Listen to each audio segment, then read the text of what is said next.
اگر حامد کرزئی اور اشرف غنی افغانستان میں تھے تو ان کی ترجیحات وہی تھیں جو ان کے آقاؤں کی تھیں. اس طرح برادر ملک ایران کو یہ کہا گیا کہ آپ کے جو چاہ بہار کی بندرگاہ ہے وہ اس سے متاثر ہوگی. یقینی طور پر ان کی بھی ریزرویشن تھی کہ ہمارا ٹریڈ رکے گا. ظاہر ہے امریکہ نے کئی سینکشنز پر لگا رکھی تھی.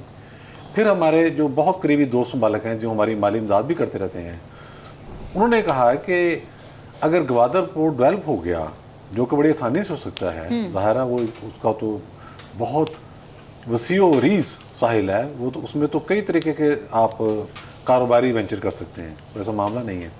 تو اس سے ہمیں نقصان پہنچے گا. یہ بھی ایک تاثر گیا. حالانکہ ہر ملک نے اپنے انداز میں اپنے طریقے کے ساتھ پیسے کمانے ہوتے ہیں. اب یہ منصوبہ اتنا بڑا تھا کہ اس میں ظاہر ہے کہ چین کا مال صرف ہم چین تک رہتے ہیں. اگر چین کا مال آتا ہے اور راہداری کے ذریعے ہم گوادر تک پہنچاتے ہیں, پھر اس کی راہداری جو گوادر پر چیزیں آتی ہیں راہداری لیتے ہیں اور چین تک پہنچاتے ہیں, تو پاکستان کے جتنی بھی مالی مشکلات تھیں وہ ان سے نکل جاتا بڑی جلدی. ایک دوسرا پہلو اس کا یہ تھا کہ انفراسٹرکچر جو تھا پاکستان میں جو بن گیا وہ ایسا بنتا کہ آپ کو سیدھا سیدھا وہ ترقی پذیر ملک سے اٹھا کر ترقی یافتہ ممالک کے سب میں کھڑا کر دیتا. ایک یہ پہلو تھا. تیسرا پہلو یہ تھا کہ امن آ جاتا. جہاں کاروبار ہو رہا ہو تو اس کا بنیادی تقاضا ہے امن. پیسے آ رہے ہیں افغانستان کو, مثال دے رہا ہوں, پیسے آ رہے ہیں ایران کو, پیسے مل رہے ہیں امارات کو, پیسے مل رہے ہیں سعودی عرب کو, پیسے ہی انڈیا بھی جا رہے ہیں, پیسے مل رہے ہیں سینٹرل ایشین اسٹیٹس کو, پیسے مل رہے ہیں روس کو. اب ان سب کا کامن ایجنڈا کیا ہوتا؟ امن. امن لازمی کرنا ہے. تو اب کچھ لوگ جو تھے یا کچھ حلقے ایسے تھے جو امن نہیں چاہتے تھے. وہ چاہتے تھے اگر امن ہو گیا تو یہ جو ہماری اتنی بڑی وار انڈسٹری ہے, یہ اربوں ڈالر کا اسلحہ ہمارا جاتا ہے. پھر مختلف خطوں کو ہم نے انسٹیبلٹی کی نظر کرنا ہوتا ہے تاکہ ایک جگہ جنگ شروع اور دوسرے خطے میں جائے. تو پھر یہاں صرف ایک فیکٹر نہیں تھا, بہت ساری چیزیں مل گئیں. جو کچھ دھرنے کے موقع پر ہوا وہ صرف اس کا ایک آپ سمجھیں نمونہ تھا. بہت ساری چیزیں ایسی انوالو تھیں جو ایک خود ہمارے جو ادارے ہیں ان میں بیٹھے ہوئے لوگ باقاعدہ تمسخر اڑاتے رہے کہ یہ سی پیک کیا بن رہا ہے. آپ کو پتا ہوگا کہ میڈیا کے اندر کمپین چلائی گئی, اور کہاں سے کہا جاتا تھا کمپین چلانے کے لیے, یہ بھی ہمارے علم میں ہے کہ وہ بھی ایک منصوبہ بندی کے تحت سارا کام ہو رہا تھا. اور طرح طرح کے سوالات ایسے اٹھائے گئے جن کا سرے سے کوئی وجود ہی نہیں تھا. پھر چینی باشندے جو پاکستان آئے ان پر حملے کیے گئے. شکر ہے کہ پاکستان کی مسلح افواج نے بر وقت پھر اس حوالے سے اسپیشل سیکورٹی یونٹ بھی بنایا, پولیس نے بھی اس حوالے سے کام کیا, سیکورٹی کے ارینجمنٹس کو بہتر کیا. تو یہ سارے معاملات تھے. تو جو اب شہباز شریف صاحب کا یہ کہنا ہے یہ بنیادی طور پر اس ریاست کے عزم کا اظہار ہے. یہ شہباز شریف کا کہنا نہیں ہے, صرف اسٹیٹ نے فیصلہ کر لیا ہے, دوستوں کو سمجھا دیا گیا ہے کہ بھائی یہ کاروبار اس طرح سے ہوگا, اور باقی سب کے لیے پیغام ہے کہ جو اس میں رکاوٹ ڈالے گا اسے برداشت نہیں کیا جائے. نوید چودھری صاحب, آپ وہی کہنا چاہ رہے ہیں نا کہ regional peace, regional stability will lead to regional development, اور اسی کے اوپر بات ہوئی ہے. کاسا 1000 پر بات کی گئی, تاپی گیس پائپ لائن پر بات ہوئی, ٹرانس افغان ریلوے پر بات ہوئی کہ ان تمام منصوبوں کو ہمیں ایگزیکیوٹ کرنا ہے, بہترین انداز سے کرنا ہے. لیکن ایسے میں جب ہم یہ دیکھتے ہیں کہ اچانک ہی سب کچھ ہو جاتا ہے, 10 سالہ تقریبات کے لیے دعوت دی جاتی ہے اور تشریف لے آتے ہیں چین کے نائب وزیر اعظم, تو یہ اچانک کس طرح ہو جاتا ہے؟ جاوید صاحب میں آپ سے پوچھنا چاہوں گی کیا میسج جا رہا ہے اس سے؟ دیکھو منیزہ, یہ اچانک نہیں ہے, یہ بنیادی طور پہ ایک بات تعین ہوئی ہے کہ سی پیک پہ پاکستان اور چائنا دونوں سیریس ہیں. دوسری بات یہ تعین ہوئی ہے کہ دونوں جو ممالک ہیں یہ ان کی ضرورت ہے. جس طرح چائنا کی ضرورت ہے کہ اس نے سی پیک کے منصوبے کو سینٹرل ایشیا سے لے کر مڈل ایسٹ اور مڈل ایسٹ سے لے کر یورپ تک اور افریقہ تک لنک کرنا ہے اس منصوبے کو, تو یہ ان کی ضرورت ہے. ہم جس معاشی بحران میں پھنسے ہوئے ہیں, ہمیں اس معاشی بحران سے نکلنے کے لیے سی پیک جیسے تابناک منصوبے کی ضرورت ہے. تو بنیادی طور پہ ملکوں کے مفادات اور ضروریات ہوتی ہیں جو ایک دوسرے کو اکٹھا کرتی ہیں. مگر سب سے بڑا مسئلہ چائنا یا سی پیک کا نہیں ہے, اس کی افادیت سے کوئی انکار نہیں کر سکتا. مسئلہ ہمارا اپنا ہے, ہماری اپنی سیریسنس کا ہے, مسئلہ ہماری ریاست کے فیصلوں کا ہے. یہ کسی ایک پولیٹیکل پارٹی کا فیصلہ نہیں ہو سکتا اور نہ ہونا چاہیے. یہ ریاست کا فیصلہ ہونا چاہیے. ریاست کو فیصلہ کرنا چاہیے کہ پاکستان کی معیشت جس ڈائریکشن میں چلنی ہے تمام پولیٹیکل پارٹیز اور سٹیک ہولڈرز کو اس ایک لائن میں سوچنا پڑے گا. پھر ایسا نہیں ہونا چاہیے کہ حکومتیں بدلیں تو آپ انرجی کے حوالے سے جو معاہدے ریاست نے کیے ہیں اس وقت کی حکومت نہیں, چاہے غلط ہیں یا صحیح ہیں, اس کے نام پہ منصوبوں کو روک دیا جائے اور پھر 3 سال بعد ریالائزیشن ہو تو ہم ان کی پیمنٹیں شروع کر دیں. بنیادی طور پہ غلطی ہماری ریاست کرتی ہے اور حکومتیں ان کے ساتھ ہوتی ہیں. ہمیں اس طرح کی غلطیوں سے اجتناب کرنا پڑے گا. دوسری امپورٹنٹ چیز دیکھو, یہ منصوبے پہ پوری دنیا کی نظر ہے کہ اس کو کیسے سبوٹاج کرنا ہے. اس کو اگر ہم نے سبوٹاج ہونے سے بچانا ہے تو ہم سب نے یکجا ہونا پڑے گا سیکیورٹی کے حوالے سے, اور اگر سیکیورٹی کی سٹیبلٹی ہوگی اس پورے کوریڈور میں تو پھر معاشی سٹیبلٹی خود بخود آئے گی. اگر ہم یہ سمجھتے ہیں کہ اس طرح کے واقعات نہیں ہوں گے جس طرح کل واقعہ ہوا ہے تو یہ ہماری خام خیالی ہے. صحیح.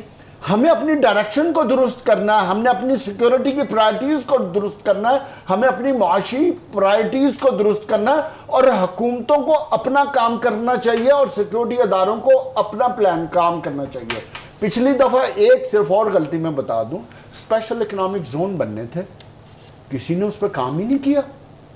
انڈسٹریلائزیشن بنیادی جو افادیت سی پیک سے آنی تھی وہ انڈسٹریلائزیشن سے آنی تھی, وہ اس وقت ہونی تھی جب اسپیشل اکنامک زون بننے تھے. آج بھی میں سمجھتا ہوں کہ حکومت یا ریاست ایک ڈائریکشن میں آئے, ایک ڈائریکشن میں آئے, سیٹ کریں اور انڈسٹریلائزیشن کی طرف جائیں جس سے دونوں ممالک کو فائدہ ہوگا. یہی بات ہم کرنا چاہیں گے کہ آنے والے وقت میں جو بھی عام انتخابات ہوں گے اس کے نتیجے میں جو حکومت بنے گی اس کا یہ قومی ایجنڈا ہونا چاہیے کہ جو منصوبے ہیں وہ کسی بھی طور پر تاخیر کا شکار نہ ہوں, اور یہ جو پورا پروجیکٹ ہے وہ اچھے طریقے سے, احسن طریقے سے ایگزیکیوٹ ہو سکے, تاکہ پاکستان جو ہے وہ پہلی جو ورلڈ بیسٹ کنٹریز ہوتی ہیں اس میں اس کا شمار ہو سکے. لیکن ایک واقعے کا ذکر آپ نے بھی کیا جو گزشتہ روز پیش آیا تھا, اس پر ہمیں بات کرنی ہے, وہ بھی بہت اہم ہے. ابھی ایک بریک لیتے ہیں, واپس آئیں گے, آپ ساتھ رہیے.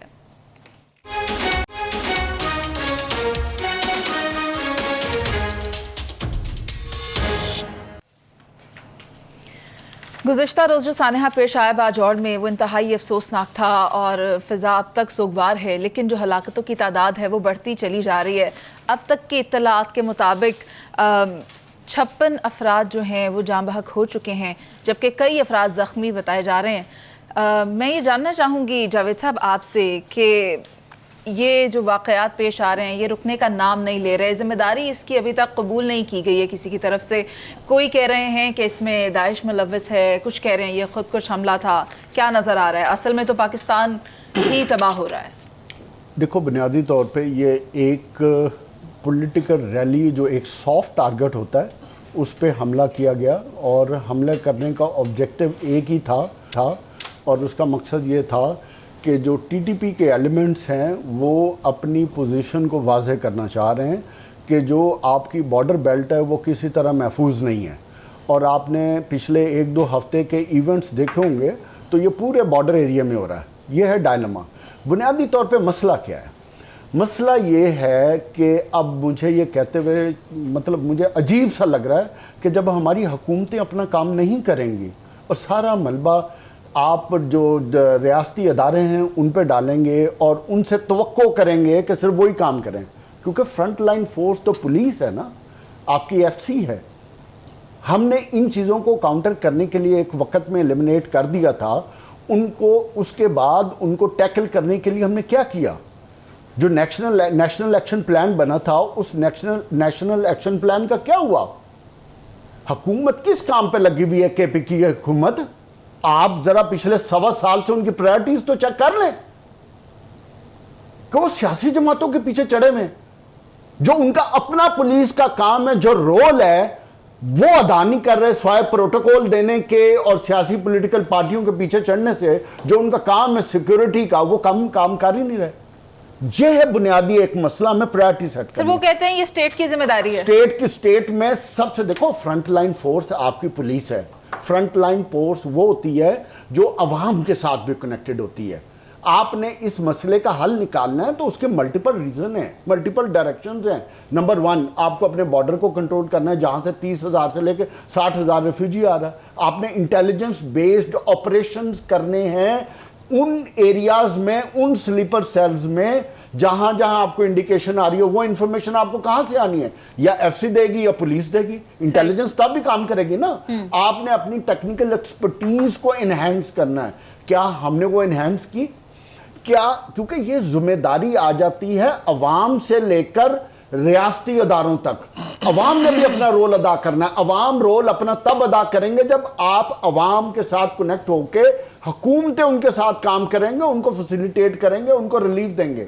جب یہ ڈسکنیکٹ آ جائے گا, ان کے گھروں کو کمفرٹ نہیں آئے گا, تو پھر عوام بھی آپ کو سپورٹ نہیں کریں گے. یہ نہیں ہو سکتا کہ وہ لوگ آئے اور آ کر چلے گئے. ان کے سمپتائزر ادھر موجود ہیں اس پورے بیلٹ میں, ہمیں پتہ ہے اس بات کا, لیکن ان کو کاؤنٹر کیسے کیا جا سکتا ہے, اپنے ساتھ کیسے لایا جا سکتا ہے, اس کے بارے میں ہمیں غور کرنے پڑے. اور دوسرا جو سب سے امپورٹنٹ چیز ہے جس کی طرف آپ نے اشارہ کیا, داعش کا اور ISIS کا, یہ میں بتاؤں یہ پرماننٹ ایلیمنٹ ہے, اس نے چلنا ہے. کیونکہ اب جو امریکہ ہے وہ افغانستان میں نہیں ہے.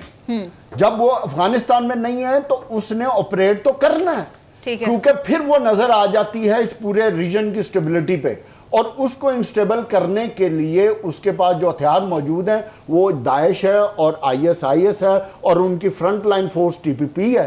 اس نے ان کے ذریعے آپریٹ کرنا ہے, لیکن ہمیں اپنے گھر کو پہلے درست کرنا ہے. اسی بارے میں کچھ آرٹیکلز پڑھے ہیں بخاری صاحب, اور اس میں یہ کہا جا رہا ہے کہ TTP اور القاعدہ نے پاکستان کے خلاف اکٹھ کر لیا ہے. آپ کو کیا لگ رہا ہے؟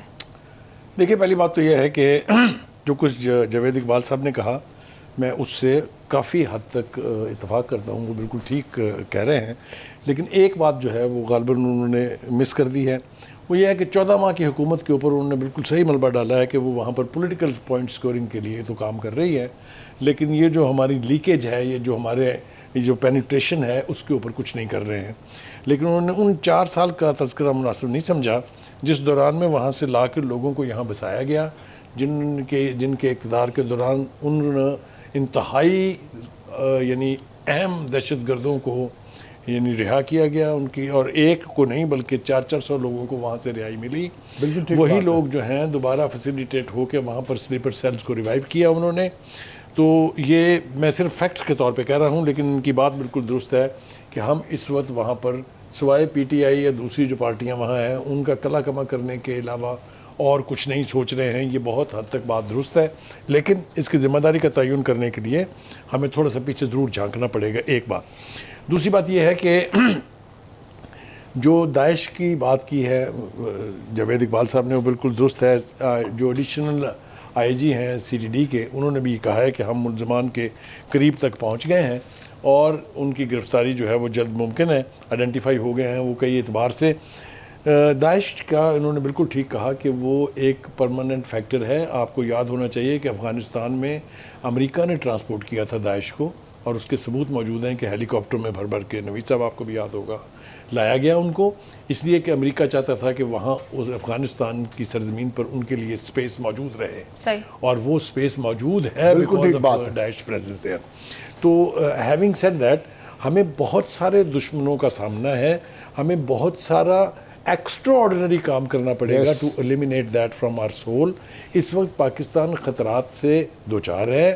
پہلی اچھی خبر یہ ہے کہ جو حملہ ہوا ہے اس کی مذمت افغانستان کی حکومت نے سرکاری سطح پر کی ہے. ذبیح اللہ مجاہد کا بیان ہے کہ نہ صرف یہ کہ ہم اس کی مذمت کرتے ہیں, بلکہ اسلام میں جو خودکش حملے ہیں یہ حرام ہیں. یہ میں سمجھتا ہوں ایک بہت بڑا ریلیف کہہ لیجیے آپ اس کو, یا اس کو ٹپ آف دا آئس برگ کہہ لیجیے کہ وہ برف جو ہے وہ پگھلی ہے. کیونکہ ہمارا خیال بھی یہ تھا اور ہم کہتے بھی تھے کہ افغانستان فیسیلیٹیٹ کر رہا ہے TTP کو وہاں پر, ان کو وہاں جگہ ملی ہوئی ہیں, وہاں ٹریننگ کیمپس ہیں جہاں پر ان کی باقاعدہ ٹریننگ ہوتی ہے. تو یہ بیان جو ہے یہ میں سمجھتا ہوں کہ پازیٹیو ڈائریکشن میں ایک صحیح اقدام ہے, اور اس کی وجہ یہ ہے کہ اب افغانستان کے اکنامک انٹرسٹ جو ہیں وہ پاکستان میں امن کے ساتھ